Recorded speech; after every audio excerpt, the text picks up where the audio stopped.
Welcome students, welcome to the e-learning session of economics. This is the next session for national income measurement or methods for calculating national income chapter. Okay, we have completed 2 or 3 sessions on this. So this is the next session. This is not the last session, but yes, we are about to complete the chapter. What are the topics that we will cover today? We will first do some illustrations on income method. Income method we have covered value added method की क्या precautions है, क्या formulas है, ये सब पढ़ा है. उसके बाद उसके sums किए थे हम लोगों ने. फिर हम लोगों ने income method और उसके बारे में precautions and steps and everything we studied. Then we did some. Okay, today we will start the sums on income method, and then we will start the expenditure method, its meaning, its components, steps and precautions. Okay, and in the next session hopefully we will do the sums on expenditure method, and we will combine the 3 methods. Okay, we will reconcile the methods. We will do it in the next session. So in today's session, let's start with the first illustration. This is from your book, 92 page है और example 1 है. ठीक है, VK ORI में आपका page number 92 है. Let's see the board. Using income method, calculate 4 चीजें calculate करनी है हम लोगों को. Net domestic income, gross domestic income, net national income and net national product at market price. ठीक है, क्या क्या आइटम्स दिए हमें. इनडायरेक्ट टैक्सेस है 9000 करोड़ का, सब्सिडीज है 1800 करोड़ की, डेप्रिसिएशन है 1700 करोड़ का, mixed income of self employed 28,000 crore, operating surplus 10,000. Operating surplus मतलब जो हम लोगों ने रेंट, रॉयल्टी, प्रॉफिट ये सब देखा है ना, ये उनको कंबाइन करके हम लोग ऑपरेटिंग सरप्लस बोलते हैं. Net factor income from abroad दिया है -300, ये नेगेटिव अमाउंट दिया हुआ है. Okay, and then compensation of employees 24,000. Employees को जो कॉम्पेंसेशन दिया जा रहा है 24,000 का. Okay, so these are the data given to you. Let's see how we do the sum. Okay, first item that we have to calculate is net domestic income. Net domestic income हम लोग को calculate करनी है. तो कैसे calculate करेंगे? सबसे पहले हम लोग मिक्स्ड इनकम ले लिए ऑफ सेल्फ एम्प्लॉयड, कितना है 28,000. उसके बाद हम लोग को देखिए कॉम्पेंसेशन ऑफ एम्प्लॉइज हम लोगों ने ऐड किया है होगा 24,000 का, और ये ऑपरेटिंग सरप्लस यानी जो प्रॉफिट है, इंटरेस्ट है ना, रेंट है, ये सब चीजें हम लोग ऐड करते हैं, वो इसमें इंक्लूड हो गई है. ऑपरेटिंग सरप्लस में ही सारी आ गई है. तो ये तीनों को जब हम लोग ऐड करते हैं तो क्या आता है हमारा domestic income, net domestic income. ठीक है, next that we will calculate is gross domestic income. अब नेट और ग्रॉस हम लोगों ने नेट डोमेस्टिक इनकम कैलकुलेट की है, अब नेट से सिर्फ ग्रॉस में जाना है. तो नेट से ग्रॉस में जाने के लिए आपको पता है कि डेप्रिसिएशन इज द फैक्टर. तो डेप्रिसिएशन अगर हम लोग ऐड लेस करते हैं तो नेट और ग्रॉस में इंटरचेंज होता है. तो क्या करेंगे हम लोग, देखिए ग्रॉस जो है बिगर वैल्यू होती है, नेट स्मॉलर वैल्यू होती है. हम लोग कहाँ पे है, we are at a smaller value, हम लोग नेट पे हैं. तो नेट से ग्रॉस में जाने के लिए डेप्रिसिएशन को इंक्लूड करना होगा, ऐड करना होगा, और ग्रॉस से नेट पे आने के लिए डेप्रिसिएशन को हटाना होगा. ठीक है, तो नेट में आने के लिए, नेट से ग्रॉस में जाने के लिए हम लोग नेट में डेप्रिसिएशन को ऐड कर देंगे. ये जो अमाउंट आया 62,000 का, इसमें आप डेप्रिसिएशन ऐड करेंगे. Depreciation is given 1700. ठीक है, ये ऐड करेंगे तो हमारा 63,700 करोड़ की क्या आ जाएगी, ग्रॉस डोमेस्टिक इनकम. ठीक है, फिर क्या निकालना है, net national income. Net national income मतलब फैक्टर कॉस्ट दिया हुआ है, ये है ना. Net national income factor cost पे निकालना है, एनएनसी एट फैक्टर कॉस्ट. तो ये कैसे निकालेंगे, ये निकालने के लिए आपको कुछ भी नहीं करना है. आपको जो डोमेस्टिक इनकम है ना, डोमेस्टिक से नेशनल में आना है. तो डोमेस्टिक और नेशनल में आपको पता है क्या चीज का डिफरेंस होता है, net factor income from abroad. तो domestic is a smaller concept, national is a bigger concept. तो डोमेस्टिक से नेशनल में आने के लिए आपको net factor income from abroad add करना होगा, जो कि आपका माइनस में दिया हुआ है -300. तो आप जब ऐड करोगे तो माइनस ही हो जाएगा. 62,000 -300 आ गया 61,700. ठीक है, ग्रॉस से हम लोग नहीं आ रहे हैं इसमें. क्यों? क्योंकि ग्रॉस से फिर से आपको डेप्रिसिएशन हटाना पड़ेगा, है ना. तो ग्रॉस से डेप्रिसिएशन हटा के नेट पे आने से अच्छा है सीधा नेट फिगर जो दिया है उसी से हम लोग यहाँ पे आ जाए. ठीक है, उसके बाद लास्ट में आपको एनएनसी एट मार्केट प्राइस बोला है. स्पेस नहीं है इसलिए मैंने नहीं किया है, ये आप खुद करेगा, मैं बताती हूँ कैसे करना है. एनएनसी एट मार्केट प्राइस, आपको एनएनसी एट फैक्टर कॉस्ट मिल चुका है.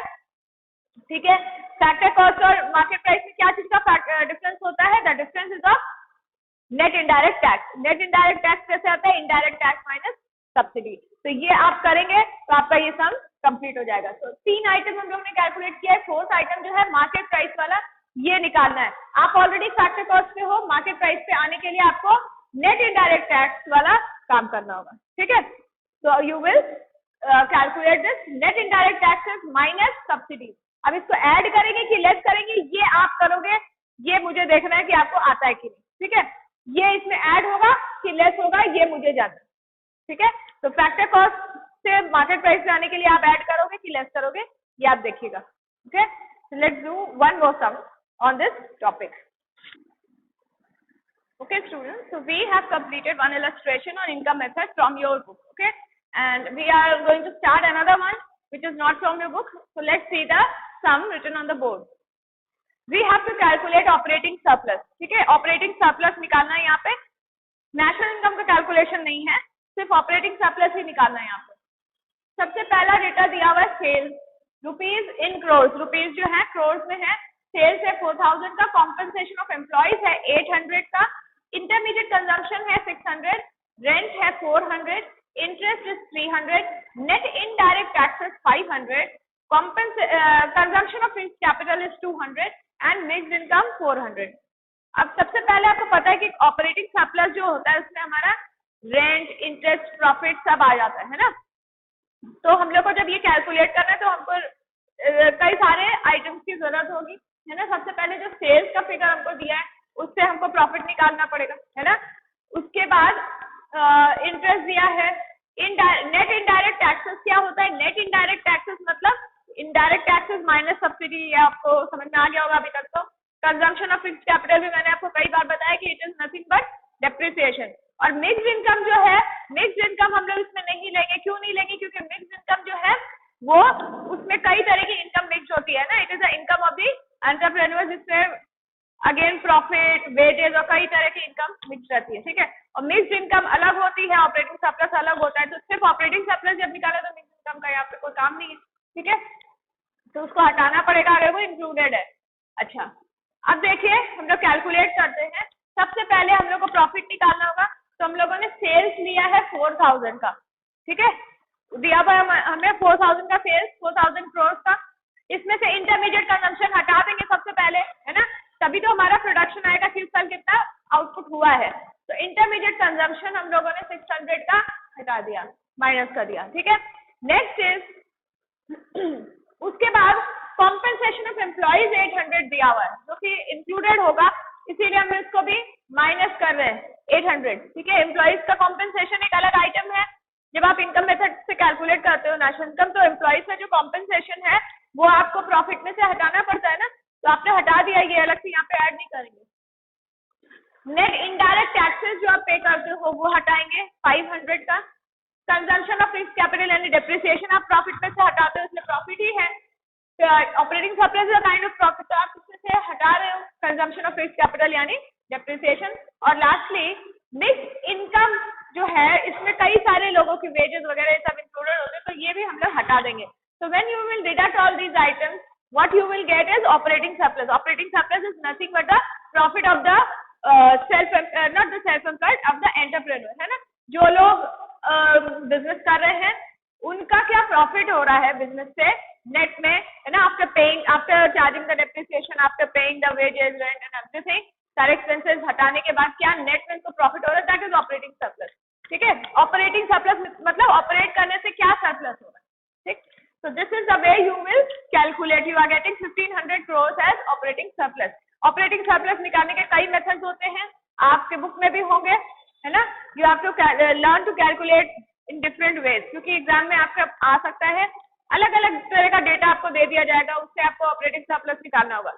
एक तो तरीका ये है जैसे मैंने कैलकुलेट किया है, और भी कई तरीका होता है। Okay, if we will have time we will try to complete all the types of formulas, but if we do not get time, it is your duty to solve all the numericals given in your book. Okay, now we'll move on to the next topic that will start with expenditure method. तो दो sums हम लोगों ने value added method में and income method में दोनों में किए हैं, ठीक है। अब हम लोग एक्सपेंडिचर मेथड स्टार्ट करेंगे, we'll learn about it and hopefully if we get time in this session we'll start the numerical, otherwise we'll do it in the next session. Okay, Okay, students. So now we'll start with the expenditure method. We have already learned how to calculate national income by way of value-added method. That is from the production point of view. Then we learned from the income point of view, है ना, through income method. And now we will learn through expenditure point of view. Expenditure means how you dispose of the income, है ना. Income का disposal कैसे करते हो, income का use कैसे करते हो, उसके point of view से हम लोग national income का calculation सीखेंगे, ठीक है.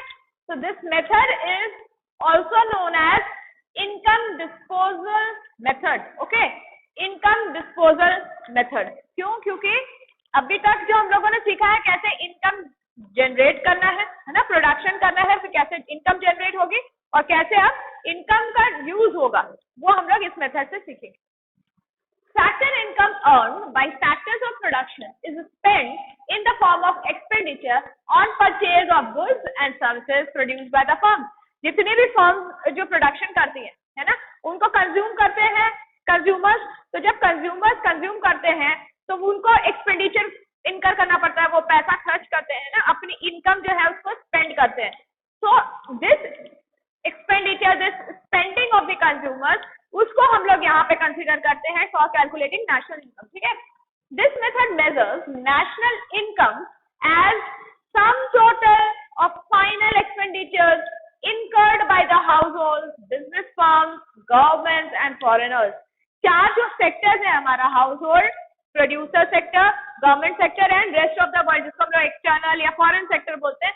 तो ये चारों सेक्टर्स किस तरह से फाइनल एक्सपेंडिचर इनकर कर रहे हैं. Final expenditure means expenditure on consumption of goods and services, ठीक है. और ये गुड्स एंड सर्विसेज कौन बना रहे हैं? प्रोड्यूसिंग सेक्टर, फर्म्स बना रही है. तो ये जो गुड्स एंड सर्विसेज प्रोड्यूस हो रहा है, इनको किस तरह से कंज्यूम कर रही है ये चार सेक्टर्स, है ना. How they are spending their income. Factor income, factor income क्या होता है, मैंने आपको कई बार रिपीटेडली बताया है थ्रू डिफरेंट सेशंस. मैंने आपको बताया फैक्टर इनकम मतलब जो फैक्टर ऑफ प्रोडक्शन है वो अलग अलग अपनी सर्विसेज प्रोवाइड कर रहे हैं इन द प्रोडक्शन प्रोसेस. किसको सर्विसेज दे रहे हैं? वो प्रोड्यूसर सेक्टर को, है ना. उनकी हेल्प से, उनकी मदद से प्रोडक्शन हो रहा है. तो जब वो मदद दे रहे हैं, जब वो सर्विस प्रोवाइड कर रहे हैं, फैक्टर सर्विसेज दे रहे हैं, तो उसके बदले में उनको क्या मिलेगा? फैक्टर इनकम मिलेगा. यही जो फैक्टर इनकम होता है, इसको अलग अलग सेक्टर्स ऑन करके किस तरह से स्पेंड करते हैं on final expenditure. Final expenditure मतलब expenditure on final goods and services, consumption of goods and services, ठीक है. Total final expenditure is equal to the gross domestic product at market price, ठीक है. टोटल फाइनल एक्सपेंडिचर, जितना भी consumption हो रहा है ना, total consumption expenditure, total final expenditure जो भी हो रहा है, उसको आप जब ऐड करोगे, उनका जो समेशन है उसी को हम लोग टोटल बोलते हैं. तो summation of final expenditure, okay, eight market price, eight market price. ये बहुत इंपॉर्टेंट है कि मार्केट प्राइस पे आप क्या फाइनल एक्सपेंडिचर कर रहे हो उसका समेशन लोगे, that is equal to GDP MP, यानी कि gross domestic product at market price, ठीक है. तो ग्रॉस फिगर आपको नेशनल इनकम का यहाँ पे मिलेगा. नेट तो हम लोग निकाल लेंगे उससे. तो ग्रॉस फिगर मिलेगा, डोमेस्टिक इनकम मिलेगी यहाँ पे, ठीक है. तो क्या क्या चेंजेस आपको करने होंगे? ग्रॉस से नेट पे जाना होगा, डोमेस्टिक से नेशनल पे जाना होगा और मार्केट प्राइस से फैक्टर कॉस्ट पे जाना होगा. तो आपका नेशनल इनकम आएगा, क्योंकि हमारा नेशनल इनकम क्या होता है? Net national product at market price, ठीक है. तो नेशनल इनकम अभी हमारा नहीं कैलकुलेट हो रहा है. यहाँ पे जब हम एक्सपेंडिचर पॉइंट ऑफ व्यू से कैलकुलेट कर रहे हैं तो हमारा क्या कैलकुलेशन आ रहा है? Gross domestic product at market price, ठीक है. उसके आगे की कैलकुलेशन हम लोग कर लेंगे, वी ऑलरेडी नो. लेकिन यहाँ तक हम लोग पहुंचने के लिए हम लोग क्या करते हैं? We take the summation of final expenditure. कैसे समेशन लेते हैं? हम लोगों को देखना होता है कि हमारा जो हाउस होल्ड सेक्टर है उसका एक्सपेंडिचर कितना है फाइनल गुड्स एंड सर्विसेज पे, बिजनेस फर्म्स का कितना है, गवर्नमेंट का कितना है एंड फॉरेन सेक्टर का कितना है. इन चारों सेक्टर का जो फाइनल एक्सपेंडिचर है, कंजम्पशन एक्सपेंडिचर, इसको ऐड करेंगे तो हमारा gross domestic product at market price आ जाए, ठीक है. And this method is also known as income disposal method. Income disposal मतलब किस तरह से आप इनकम को स्पेंड कर रहे हैं, डिस्पोज कर रहे हैं, ठीक है. So this is the meaning of expenditure method. Now let's move on to its components. इसके पार्ट्स क्या है, इसमें क्या क्या टाइप्स है, ठीक है. Okay, students. So we have discussed how we calculate in the expenditure method. Okay, we take the summation of all the consumption expenditure, final consumption expenditure of all the 4 sectors. Okay, what are the components in this method? First is private final consumption expenditure. Components का मतलब जैसे हम लोगों ने income method में देखा कि हमारा ऑपरेटिंग सरप्लस है, मिक्स्ड इनकम है, ये सब डिफरेंट कंपोनेंट्स है ना, payment to employees, compensation to employees, तो ये सब जो कंपोनेंट्स है हमारे इनकम मेथड के थे। उसी तरह से एक्सपेंडिचर मेथड में क्या कंपोनेंट्स होते हैं? सबसे पहला है प्राइवेट फाइनल कंजम्पशन एक्सपेंडिचर, ठीक है, private final consumption expenditure. Next is government final consumption expenditure. उसके बाद हमारा है ग्रॉस डोमेस्टिक कैपिटल फॉर्मेशन, ठीक है, कैपिटल फॉर्मेशन क्या है मैंने आपको बताया था, gross domestic capital formation. And lastly will take net of export, net of export, ठीक है। अब क्या है, एक एक इंडिविजुअली हम लोग डिस्कस करते हैं। सबसे पहले प्राइवेट फाइनल कंजम्पशन एक्सपेंडिचर, ये क्या है? इसमें 2 तरह के एक्सपेंडिचर देखने को मिलते हैं। जैसे सबसे पहले है expenditure incurred by house hold, दूसरा है expenditure incurred by non profit institution. दोनों ही तरह को हम लोग इसी एक कैटेगरी में डाल दिए, प्राइवेट फाइनल कंजम्पशन एक्सपेंडिचर, ठीक है। हाउस होल्ड जो कंजम्पशन पे एक्सपेंडिचर करता है, एक्सेप्ट फॉर यहाँ पे हम लोगों को जो हाउस होल्ड अपने ओनर ऑक्यूपाइड हाउसेज में है ना, उनके कंस्ट्रक्शन में या परचेज के लिए जो एक्सपेंडिचर करते हैं वो यहाँ पे इंक्लूड नहीं होगा, वो क्योंकि यहाँ पे आ जाता है ग्रॉस डोमेस्टिक कैपिटल फॉर्मेशन में। तो याद रखिएगा कि जहां पे भी आपको ये दिखे कि हाउस होल्ड अगर परचेज कर रहे हैं, they are investing in real estate, है ना, रियल एस्टेट मतलब हाउस के कंस्ट्रक्शन में या हाउस के परचेज में, वो चीज हम लोग यहाँ पे कंजम्पशन एक्सपेंडिचर में नहीं डालेंगे। बाकी सब तरह का, चाहे वो ड्यूरेबल हो, सेमी ड्यूरेबल हो, सारे तरह के गुड्स पे जो एक्सपेंडिचर होता है वो हम लोग यहाँ पे इंक्लूड करते हैं, ठीक है। किसका एक्सपेंडिचर आता है यहाँ पे? हाउस होल्ड का।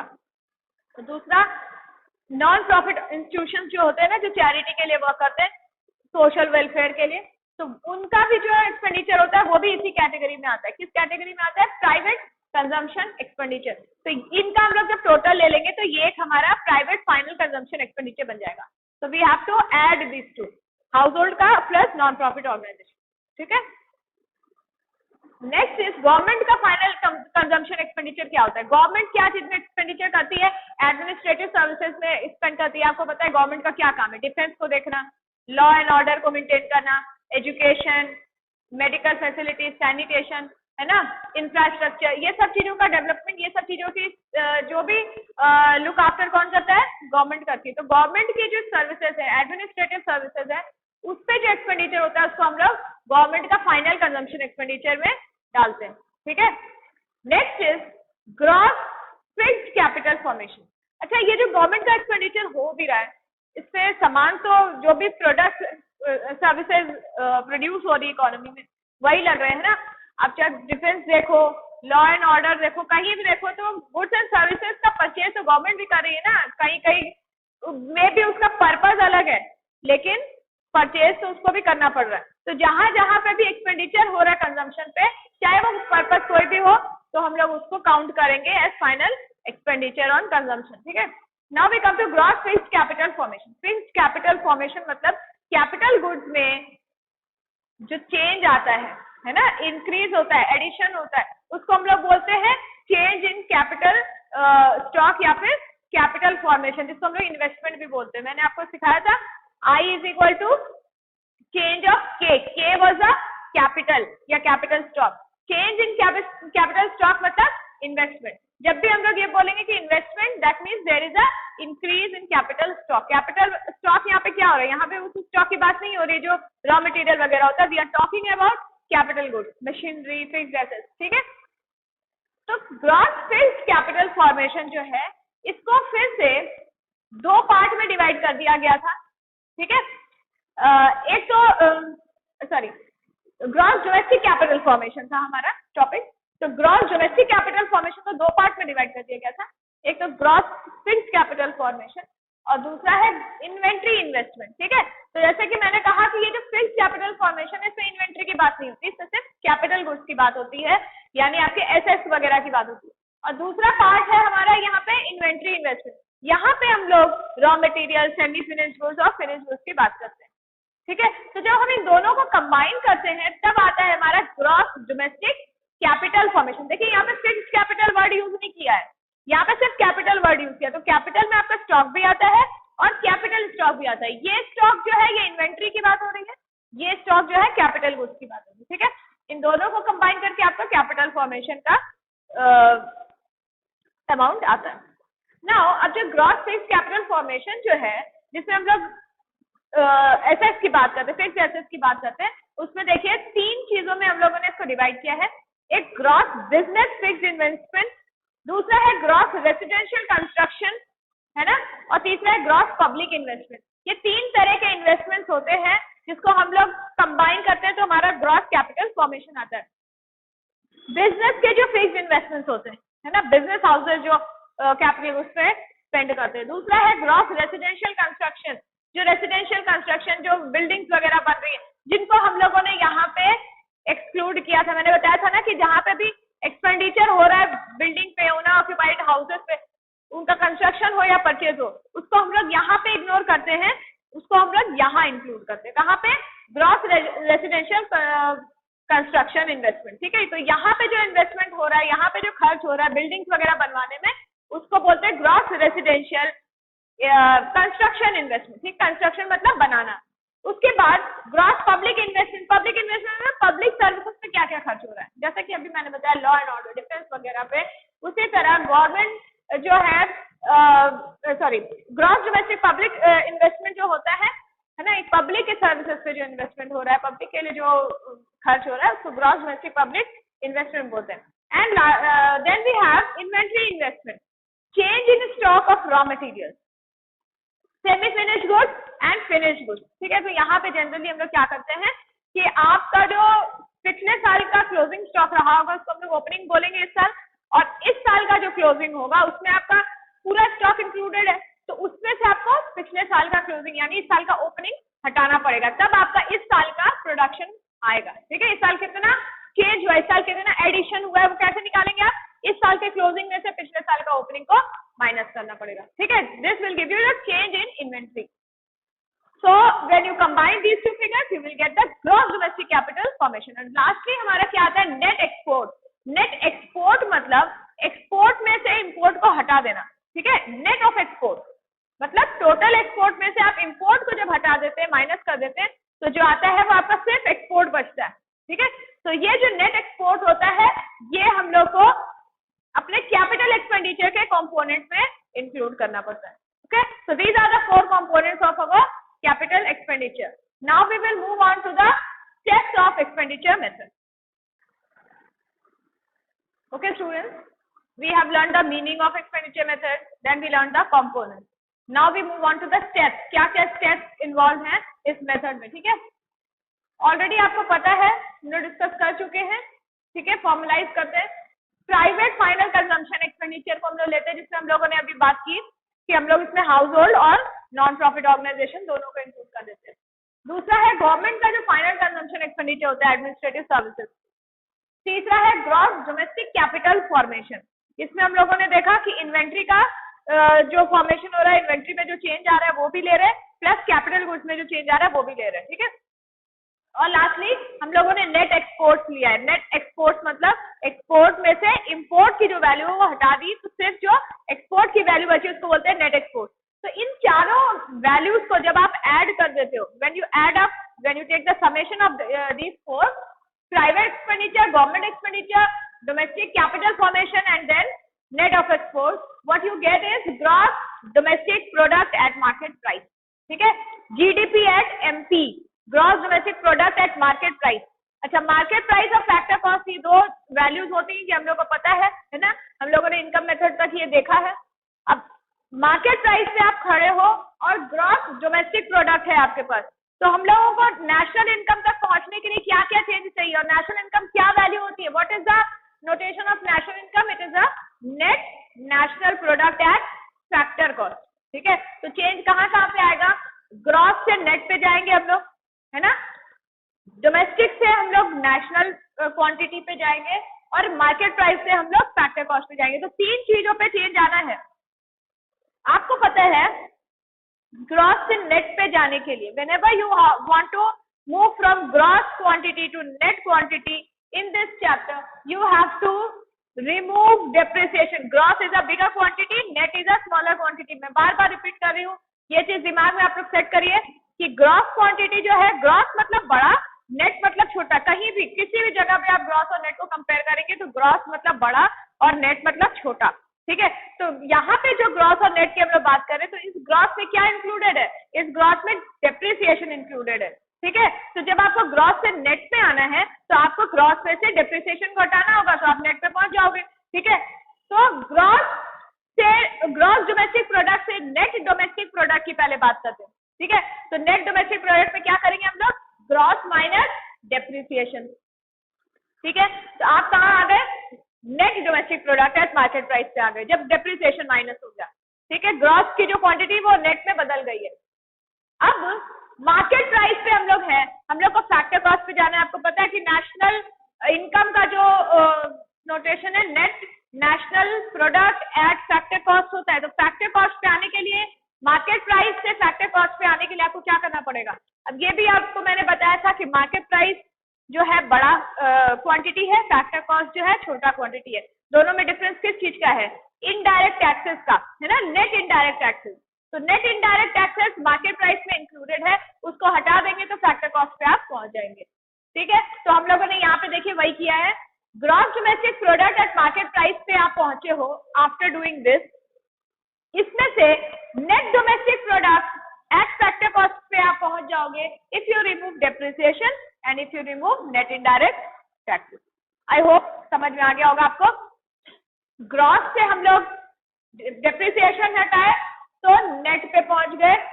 मार्केट प्राइस से हम लोग इनडायरेक्ट टैक्सेस को हटाए तो फैक्टर कॉस्ट पे आ गए. अभी भी एक चेंज बचा हुआ है, वो है डोमेस्टिक का. डोमेस्टिक से हम लोग को नेशनल पे जाना है. ठीक है, तो डोमेस्टिक से नेशनल में जाने के लिए हम लोगों को सिर्फ और सिर्फ एक ही चीज पे ध्यान देना होता है, वो है net factor income from abroad. क्योंकि डोमेस्टिक में आपके बाहर की जो एक्सटर्नल इनकम है, फॉरेन इनकम है, वो इंक्लूडेड नहीं होती. आपको मालूम है कि डोमेस्टिक टेरिटरी के अंदर जितना भी अर्निंग हो रहा है वो हम लोग डोमेस्टिक इनकम में लेते हैं. उसमें फैक्टर इनकम फ्रॉम अब्रॉड जब इंक्लूड हो जाएगा तब वो नेशनल इनकम बन जाएगा. क्योंकि नेशनल इनकम में आप domestic plus outside the domestic territory दोनों को ऐड करते हैं, है ना. तो आउटसाइड द डोमेस्टिक टेरिटरी इसमें इंक्लूडेड नहीं है, तो हम लोग को ऐड करना होगा. इसीलिए आप लोग देखिए मैंने यहाँ पे किया है net NFIS. Okay, that means NFIS means net factor income from abroad. Net factor income from abroad मतलब, फिर से मैं बता रही हूँ, फैक्टर इनकम फ्रॉम अब्रॉड जो आपने अर्न किया माइनस फैक्टर इनकम जो आपने बाहर वालों को पे किया, है ना. इंडिया ने बाहर कितना अर्न किया और इंडिया ने बाहर वालों को कितना पे किया, वो अगर आप निकाल लोगे माइनस करके तो जो अमाउंट आएगा उसको बोलते हैं नेट फैक्टर इनकम. ठीक है, नेट मतलब हमेशा माइनस करके जो वैल्यू आती है. तो net factor income from abroad जो है मतलब फाइनली आपने बाहर फॉरेन सेक्टर से क्या अर्न किया है, इसको जब आप इसमें ऐड कर देते हो, डोमेस्टिक क्वांटिटी में ऐड कर देते हो, तो जो आता है वो क्या होता है? National income. नेशनल इनकम बार बार मैं आप लोग को एक ही चीज बता रही हूँ कि आपको याद रखना होगा, net national product at factor cost. कभी भी आपसे एग्जाम में पूछ लिया नेशनल इनकम तो कोई कंफ्यूज नहीं होगा कि जीडीपी निकालना है, एनडीपी निकालना है, क्या निकालना है. किसी भी तरह से अपने दिमाग में ये चीज सेट कर लीजिए कि नेशनल इनकम मतलब net national product at factor cost. Eight factor cost, यहाँ पे भी कंफ्यूजन नहीं होना है. फैक्टर कॉस्ट याद रखना होगा, नेट नेशनल प्रोडक्ट याद रखना होगा. ठीक है, तो ये है हमारा step of expenditure method. Expenditure method में सबसे पहले ये ऐड करेंगे, यहाँ पहुंचेंगे, इसमें से ये लेस करेंगे तो यहाँ पहुंचेंगे, और इसमें ये ऐड करेंगे तो फाइनली आपका नेशनल इनकम आ जाएगा. ठीक है, now we will do the precautions that we need to take in this method. Now we have reached to the last part of the session today, that is precautions that we need to take while calculating national income with the expenditure method. तो सबसे पहले हम लोग क्या क्या precautions लेते हैं देखते हैं. सबसे पहला है एक्सपेंडिचर ऑन इंटरमीडिएट गुड्स. जैसे हम लोगों ने वैल्यू एडेड मेथड में देखा, फिर इनकम मेथड में देखा, उसी तरह से एक्सपेंडिचर मेथड में भी इंटरमीडिएट गुड्स पे अगर आप कुछ भी एक्सपेंडिचर कर रहे हो वो नॉट इंक्लूडेड है. नॉट इंक्लूडेड मतलब वही है, डबल काउंटिंग हो जाएगी. ठीक है, इसीलिए हम लोग इसको कहीं भी इंक्लूड नहीं कर रहे. आप देखिए वैल्यू एडेड मेथड में भी नहीं, नेशनल इनकम मेथड में भी नहीं, और उसके बाद एक्सपेंडिचर मेथड में भी वी आर एक्सक्लूडिंग दिस. ठीक है, जब भी इंटरमीडिएट गुड्स हैं उन पे जो एक्सपेंडिचर कर रहे हो उसको आप इंक्लूड नहीं करो, सिर्फ फाइनल गुड्स की बात होगी, ठीक है। दूसरा है ट्रांसफर पेमेंट। जब भी आप कोई एक्सपेंडिचर कर रहे हो and it is a kind of transfer payment, जैसे कि आप किसी को चैरिटी दे रहे हो, है ना, तो ये सब जो पेमेंट्स है, ट्रांसफर पेमेंट जो है, ये इससे कोई प्रोडक्टिव एक्टिविटी नहीं हो रही है ना, it is not adding to the flow of goods and services, इसलिए इसको भी इंक्लूड नहीं किया जाएगा, इट इज नॉट इंक्लूडेड, ठीक है। Purchase of second hand goods, जैसे मैंने आपको बार बार बताया वैल्यू एडेड मेथड में, इनकम मेथड में, कि सेकेंड हैंड गुड्स जो है उनकी काउंटिंग उसी समय होती है जब वो फर्स्ट टाइम, जिस साल वो बने थे, जिस साल वो प्रोड्यूस हुए थे, तो वो जब एक बार काउंट हो चुके हैं तो बार बार अगर उनको आप as a second hand good बेचोगे या खरीदोगे, उसको आप काउंट नहीं करोगे, क्योंकि it will lead to double counting, ठीक है। एक बार काउंटिंग होती है फाइनल गुड्स के तौर पे, उनकी फर्स्ट टाइम काउंटिंग हो चुकी है जब वो पहली बार जब वो फाइनल गुड्स की कैटेगरी में आए थे, जब वो बने थे, जिस साल उनका प्रोडक्शन हुआ था। अब वो आप कई सालों बाद उनको बार बार बेचते खरीदते रहोगे, उसकी काउंटिंग इसमें नहीं होगी, ठीक है। Purchase of financial assets, financial assets भी मैंने आपको बताया इनकम मेथड में, शेयर्स एंड डिबेंचर्स वगैरह जो होते हैं, इनको अगर आप सेल करते हो, परचेज करते हो, इसकी वैल्यूज ऐड नहीं होती। क्यों नहीं होती? क्योंकि फाइनेंशियल एसेट्स जो है they are not adding anything to the flow of goods and services. वही जैसे यहाँ पे और सेकेंड हैंड गुड्स जो है एक बार वो एडिशन किए थे प्रोडक्शन में, अब अगर हम सेकेंड हैंड गुड्स की बात करेंगे, फिर से काउंट करेंगे, तो are they being produced again, वो फिर से प्रोड्यूस तो हुए नहीं है, वो तो एक बार प्रोड्यूस हो चुके हैं, तो इस साल के प्रोडक्शन में उनकी काउंटिंग क्यों करनी चाहिए? नहीं करनी चाहिए, क्योंकि इस साल प्रोड्यूस ही नहीं हुआ। इस साल के गुड्स एंड सर्विसेज की फ्लो में उसको अगर हम लोग लेंगे तो वो डबल काउंटिंग होगी, मतलब आपने एक ही चीज को पहले भी काउंट किया, दोबारा फिर से कर रहे। उसी तरह से फाइनेंशियल एसेट्स में क्या होता है कि ये सिर्फ पेपर वर्क हो रहा है, शेयर एंड डिवेंचर एक बार इशू कर दिए गए, उसके बाद आप उसको बार बार एक आदमी दूसरे को बेचे, दूसरे तीसरे को बेचे, उससे क्या हो रहा है? सिर्फ हैंड्स चेंज हो रहे हैं, ओनली पेपर वर्क हो रहा है। यहाँ पे कोई भी तरह का गुड्स एंड सर्विसेज में एडिशन नहीं हो रहा, कोई फ्लो में कोई भी तरह का एडिशन नहीं हो रहा है ना। तो these are not adding to the current flow of goods and services, इसीलिए हम लोग इनको भी इंक्लूड नहीं करेंगे हमारे नेशनल इनकम की कैलकुलेशन में। कोई भी मेथड हो, चाहे इनकम मेथड हो, एक्सपेंडिचर मेथड हो, कोई भी method. Now lastly expenditure on own account production, ये इंक्लूड होता है। ओन अकाउंट प्रोडक्शन के लिए भी एज अ फार्मर, मैंने बार बार ये एग्जांपल दिया कि अगर आप फार्मर हैं, आपने जो प्रोडक्शन किया है उसका आपने क्या किया, दो पार्ट कर दिया, थोड़ा पोर्शन आपने अपने कंजम्पशन के लिए रख दिया और बाकी पोर्शन आपने बेच दिया, तो प्रोडक्शन तो टोटल है ना, चाहे वो आपने अपने कंजम्पशन के लिए किया है, चाहे वो आपने बेचने के लिए किया। प्रोडक्शन जब आप बोलेंगे तो टोटल प्रोडक्शन होता है, जो आप कंज्यूम करने वाले और जो आप बेचने वाले, है ना। तो इसीलिए ओन अकाउंट प्रोडक्शन मतलब जो अपने लिए, अपने कंजम्पशन के लिए आपने प्रोडक्शन किया है, उसको भी हम लोग काउंट करेंगे, ठीक है, क्योंकि it is adding to the flow of goods and services. Production में तो वो काउंट होगा ही होगा, भले ही उसमें से आपको कोई इनकम नहीं हो रही है, you are not earning anything, you are not selling it, still जब आप गुड्स एंड सर्विसेज की बात करते हो तो गुड्स एंड सर्विसेज में वो आएगा, क्योंकि वो एडिशन तो कर ही रहा है ना, टोटल प्रोडक्शन के फ्लो में एडिशन कर रहा है, इसीलिए हम इसको लेंगे, ठीक है। So these are the things that you have to keep in mind कि ये चीजें ऐड होती हैं, ये चीजें ऐड नहीं होती, है ना। ट्रांसफर पेमेंट ऐड नहीं होता, इंटरमीडिएट गुड्स ऐड नहीं होते, सेकेंड हैंड गुड्स कभी ऐड नहीं होता, फाइनेंशियल एसेट्स यानी कि शेयर्स डिवेंचर्स का परचेज सेल ये नहीं लेते आप लोग, और लास्टली जब भी आप ओन अकाउंट प्रोडक्शन करें, अपने ओन कंजम्पशन के लिए प्रोडक्शन करें, तो वो ऐड होगा, ठीक है। So with this we have completed the theory portion of this chapter. In the next session we will take up the expenditure method numericals, okay, and also we will try to reconcile the three methods. Reconcile मतलब तीनों methods को जोड़ के एक single sum में हम लोग देखेंगे कैसे sum बनता है, ठीक है। So we will meet in the next session to complete the numerical part. Theory part is over from my side. Go through the video, go through the chapter. If you find anything difficult, you can ask me. I will not help the students who have not started studying on their own. Okay? Thank you, class.